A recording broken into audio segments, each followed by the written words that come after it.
In episode 4, the next morning, Tim meets with the captain and everybody else in the police precinct, and they just think that this is a typical overdose situation, but Tim is convinced that Annie did not OD.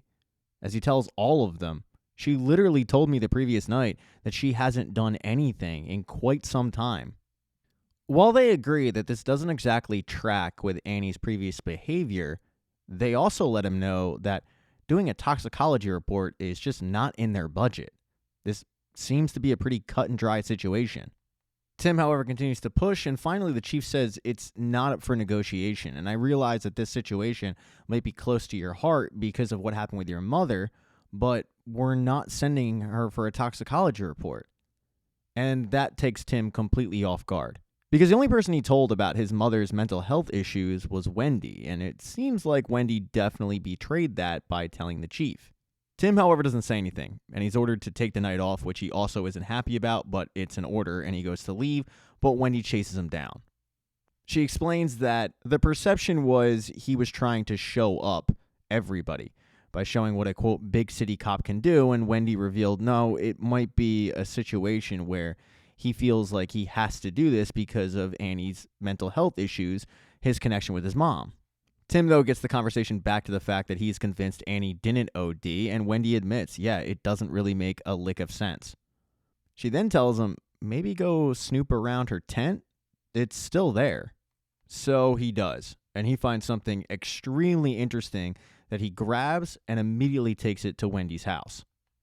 The thing that he found in Annie's tent was the liquor bottle that she allegedly downed before ODing. But the interesting thing about the liquor bottle that he noticed was there weren't any lipstick marks on it at all. And when he pointed out to Wendy, she agreed, yeah, I never once saw her not wearing lipstick. So this is a pretty good indication that it was a murder. It wasn't actually an overdose. They, though, start workshopping why exactly somebody would kill the town kook. And Tim says, I don't know, maybe to shut her up? It was really interesting. I mean, that senator's plane that went down, Annie told me about that before it ever happened. He then pulls out a couple other items that he found interesting in Annie's tent, one of them being the news article on the kids that died in the quarry, and the other being a map of the area that Annie drew. And he asks Wendy, what do you remember from that? And she goes and grabs a school yearbook because she went to school with these kids. She didn't know them well, but she still went to school with them. Tim finds it interesting, though, that when he opens up the yearbook, all the kids had the same quote, Notre Pan, which means our bread. Apparently, according to Wendy, it was an inside joke, and she wasn't on the inside. She doesn't understand what it meant.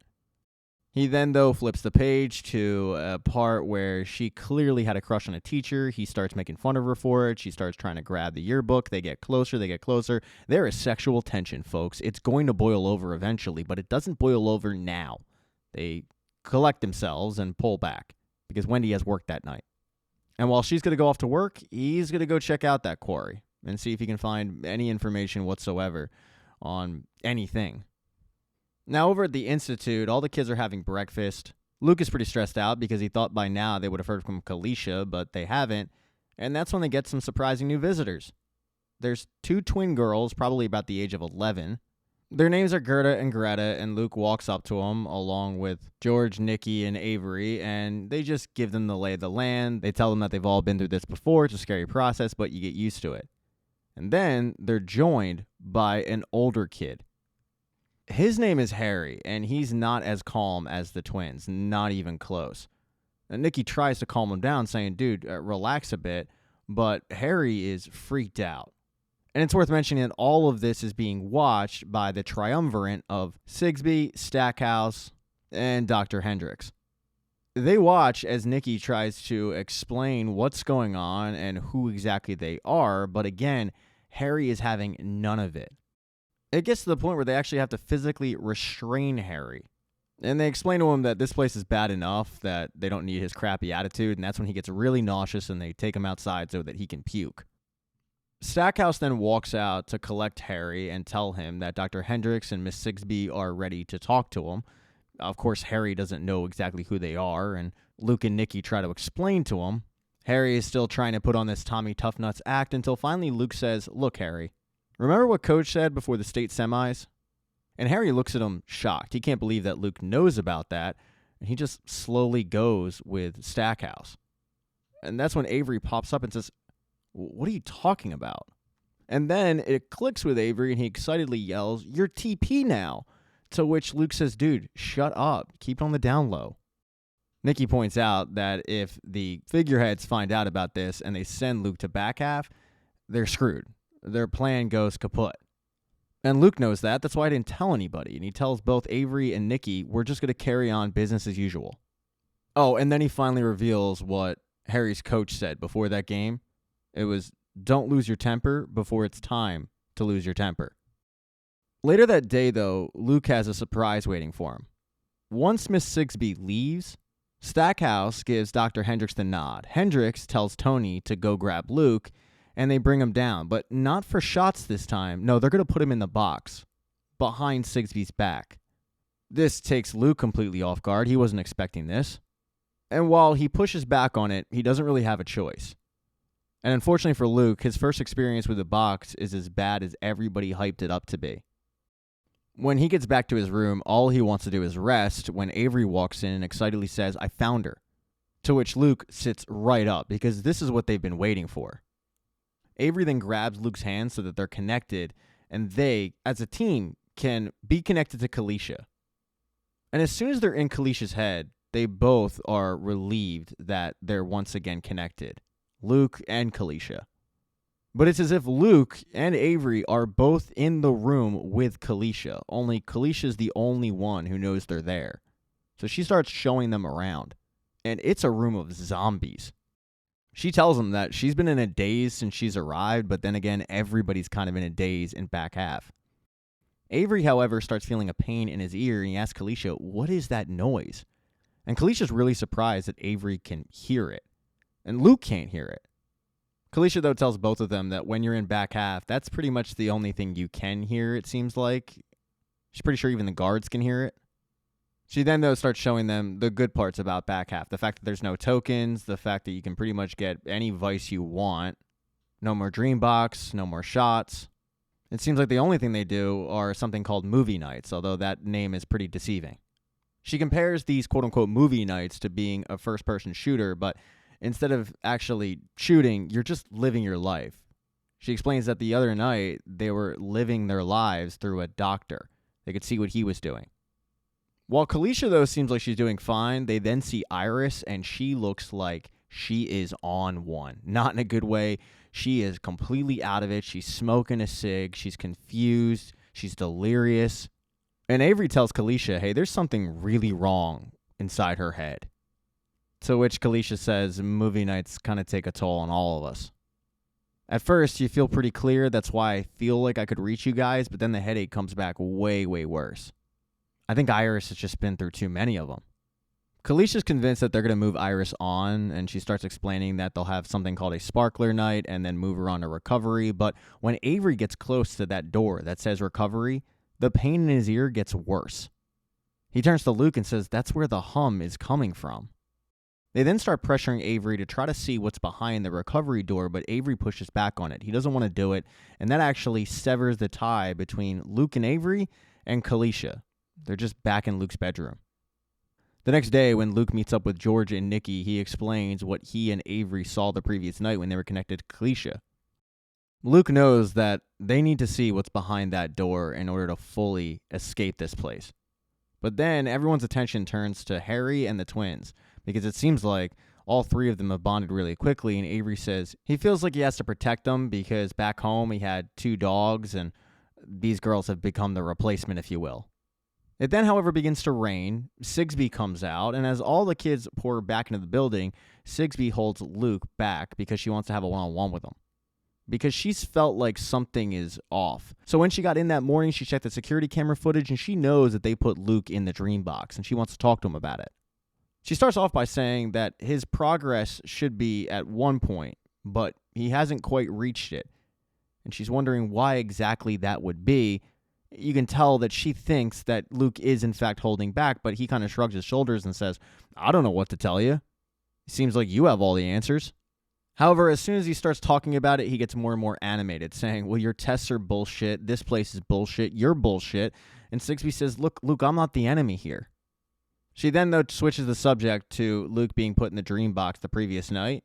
asking the question, hey, he put you in there, right? And Luke goes, I thought Dr. Hendricks would keep you abreast of the situation. She lies and says, oh, he does, but if you've noticed, there aren't any videos in that room, which means I need people to tell me what happened, and I need to trust those people. Luke, though, doesn't take the bait. He looks at Sigsbee and says, oh, but now you don't know if you can trust those people. I mean, why would Hendricks go behind your back like that? He's undermining you. Maybe he's even trying to replace you. I mean, why are we even having this conversation in the rain? Is it because they might hear us? Oh, that's it, because you think Stackhouse is going against you too. Sigsbee, who just got her shit rocked by this kid, stands up. She gives him some little quip about, oh, stop fighting me because you can't win, and then she tucks her tail between her legs and walks back in the building. When Luke, though, walks back in, he sees Tony screaming at Harry. Harry's in bad shape. He just went through the dots, and he is not responding well to it, and Luke is really, really concerned for Harry's well-being. He tells Tony, yo, you need to get him a doctor, but Tony pops an attitude with Luke saying, mind your own business, and he has to walk off. That's when Maureen comes around the corner to clean up Harry's puke, and Luke has clearly identified Maureen as the person that can help them out. He knows that she's not a fan of all the tests and whatnot, and she could possibly be the mole that they need. He's able to get her into a corner where it's a blind spot for the cameras, and he points out that she's the only one that seems to feel ashamed about the work they're doing there. So why doesn't she blow the whistle? And she chuckles and says, to who? I mean, you have no idea what these people are capable of. Luke, though, using that TP, is able to tap into Maureen's head, and he asks her, what was his name? Your son. What was his name? She reveals that her son was named Jacob. It's a clearly emotional moment for Maureen, and Luke takes his opportunity to point out that while he is not Jake, he could be. Because everybody in there, they're just kids. She, though, tells him, I can't do anything, and Luke leaves, but tells her, you're stronger than you think. That night, though, Luke's TP is on another level. He wakes up from a nightmare that Harry has attacked one of the twins. It's a very vivid nightmare to the point where he's convinced it's a premonition. So he leaps out of bed, runs in the hallway screaming for help. Tony, of course, thinks that Luke has just gone off the deep end. He's not really sensing the urgency. And when they finally do open the door to Harry and the twins' room, it's too late. Harry had swung a dumbbell and smashed one of the twins in the head. This, however, is a clear indication that Luke is now TP. There's no hiding it, because how else would he have known about it? And the next morning, Avery, George, Nikki, and Luke are visited by Sigsbee, who assures all of them, don't worry, Greta should be fine, but what happened to Harry was the result of a bad reaction to shots for dots. Everybody, though, is going to make a full recovery. And before she leaves, she tells all of them, anybody who contradicts anything I said is lying and they should be reported. Once she leaves, though, Avery and Luke start discussing the fact that now it's obvious he is TP and they probably only have a few days, maybe a day, before he's sent to back half. And Luke says, look, if I'm sent to back half, I'll start looking for that old playground. Unfortunately, though, they haven't been able to do any recon back there. Kalisha had no information on bed checks, security, none of that. And Luke knows if they're going to pull it off, it's going to have to be when they're still in front half.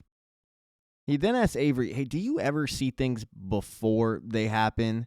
And even Avery admits, no, I'm not that powerful, because Avery's so young that he hasn't been able to figure out that what Luke saw was in fact a premonition.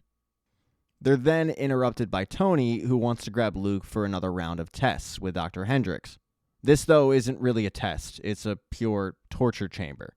They want Luke to admit that he is TP, and they put him in a box, but it's not the box. It's a box where you're able to shrink the amount of oxygen that's in there, and thus they figure that if they do that long enough, they will just beat Luke in a submission until he admits, yeah, I am TP. And he doesn't. I mean, he is going through the ringer, but he never breaks. He never tells them, yeah, I'm TP. He just sticks with the rhetoric that he's not. And it's pretty obvious that as they continue with this, they're going to kill him, so they're forced to just stop. Right after the test, though, or the failed test, Dr. Hendricks goes to meet with Sigsbee for their afternoon delight, but he's surprised because Sigsbee does not intend to have sex with him. She wants to confront him on putting Luke in the dream box. At first he denies it, but then he throws Stackhouse right under the bus, saying it was all his idea. He promises, though, to shut it down. What he's really concerned about is that Sigsbee will tell the higher-ups what he did. But Sigsbee just asks, is there any idea what Stackhouse plans to do after you turn Luke into a precog? And Hendricks shrugs and says, sell him off to the highest bidder? She does ask for an update on Luke, and Dr. Hendricks says that his IQ is so high, he's pretty optimistic about turning Luke into a precog, but everything is a slow process. Hendricks says that he'll shut it down and tell Stackhouse it's over, but Sigsbee says, no, you're to tell him nothing. Tell him that the deprivation tank proved that he is TP, and I'm insisting we send Luke to back half. And that's when Hendricks corrects her and says, but it didn't prove it. Sigsbee is stunned by this, but she says, we're going to send him to the back half anyway. Because like everybody else, Sigsbee's convinced that Luke has access to TP, he's just not admitting it. And even though Hendricks explains that that is a hell of a risk, sending him to back half to connect with the hum before he is in fact confirmed TP, Sigsbee doesn't care. A few floors up though, Luke is held back to his dorm by Maureen. He's in bad shape. Avery goes to check on him. But as he's doing so, Avery looks at Maureen, and that's when he can see what is behind that door in back half. And once Maureen is gone, he shakes Luke and says, I know what's back there. Thank you so much for checking out this recap. Please consider subscribing to the channel and subscribing to my Patreon. Hit thumbs up if you liked it. Smash that thumbs down button if you thought it sucked. If you left a comment, I don't get back to you. I usually don't check the comments unless they're like a super comment. Also, if you don't see the next video up on the end screen, not to worry, it'll be up in a day or two.